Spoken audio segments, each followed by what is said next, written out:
President Biden has vowed to improve veterans' access to health care, prevent veteran suicide, and specifically provide benefits to those exposed to toxic air while serving in the military.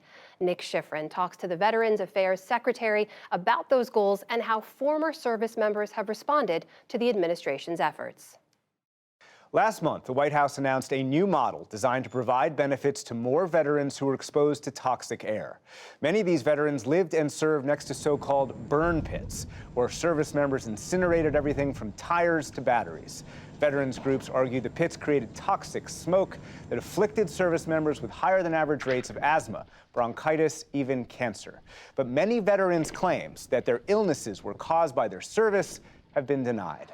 The man tasked with changing that is Dennis McDonough, Secretary of the VA. Welcome to the NewsHour. Thank you very much. Thank you for having me. I want to begin with some statistics that show the scope of the problem. Yes. Since the Gulf War in the early 90s, through this year, of 1.31 million veterans who filed a claim for a respiratory illness caused by their service, more than 40% of claims were denied. That's according to internal VA data that we obtained. From the Gulf War through this year, of more than 111,000 veterans who filed a claim for cancer caused by their service, more than 64% were denied. And according to VA testimony last year, VA has denied 78% of disability claims of toxic exposure from burn pits. Why so many denials? Look, you know, I look at the 30 years a little differently. This president, President Biden, is the first president in those 30 years to presumptively link certain conditions and begin paying benefits and providing care based on that presumptive link for veterans.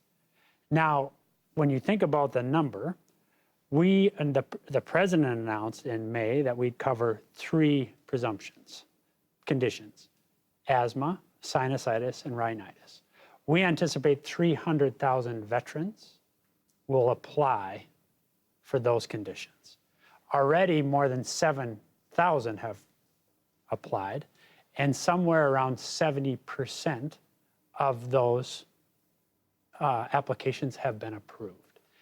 I don't know if at the end of the day we'll be at full 70%, but the point is that it's long overdue that this gets done. This is the first president in 30 years to do it, and we're going to stay on top of it until, as your introduction suggested, this is fixed. And to understand the problem, we have to diagnose it, though. If you could, why do you think this has been such a problem for so long? Look, I think that people have been trying to establish a scientific connection to these exposures. And the level at which you establish that connection is really important. But we've made a determination based on the president's guidance that, as with everything else we do at VA, we should establish a threshold at which your condition should be considered caused by your service, provided that it's as likely to have been caused by your service as by anything else. Your report for rare cancers is due in about 2 months or so to the White House. Then you'll consider a model for other illnesses, including constrictive bronchiolitis. How many veterans suffer from constrictive bronchiolitis, and how will they prove it, given that often it can only be diagnosed with a lung biopsy? A lung biopsy itself is so invasive as to be dangerous to the health of the veteran.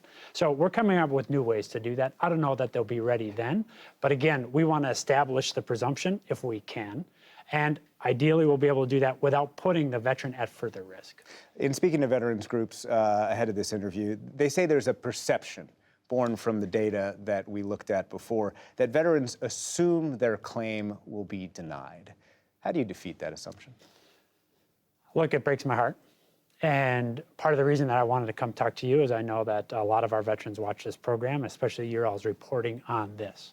And what I'd ask our veterans is, please come to us, file your claim. The act of filing your claim is important for your claim, but it's also important for your battle buddies, because we can use data analytics and data science to establish these connections in the hopes that we can continue to grant at the rate of 70%, which is what the experience since these 3 new presumptives for the first time in 30 years have been proceeding. I hope that continues.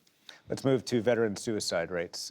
65,000 veterans since 2010 have died by suicide. That is 8 times the number of U.S. service members killed in Iraq, Afghanistan, and the war on terror. One of the focuses of the groups working on this is creating a physical distance between any veteran having suicidal ideation and a firearm, physical distance between the firearm and that person. How do you do that? We're working through 2 very aggressive public campaigns.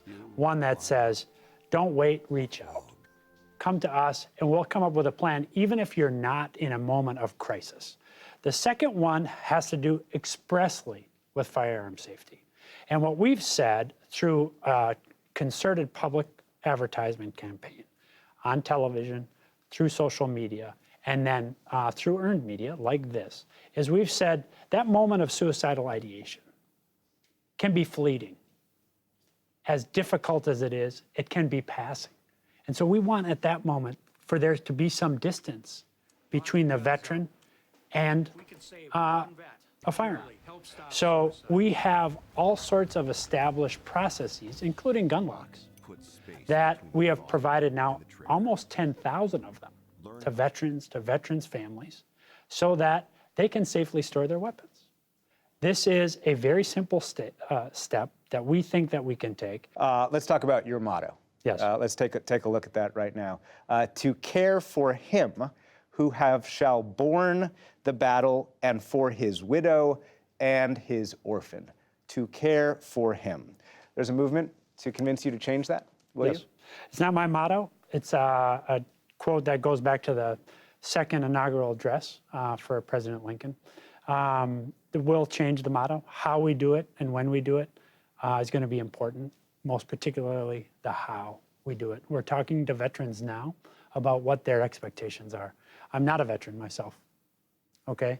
And I'm also not among the fastest growing cohort of veterans, women veterans. So we're talking to veterans, including women veterans, about their expectations.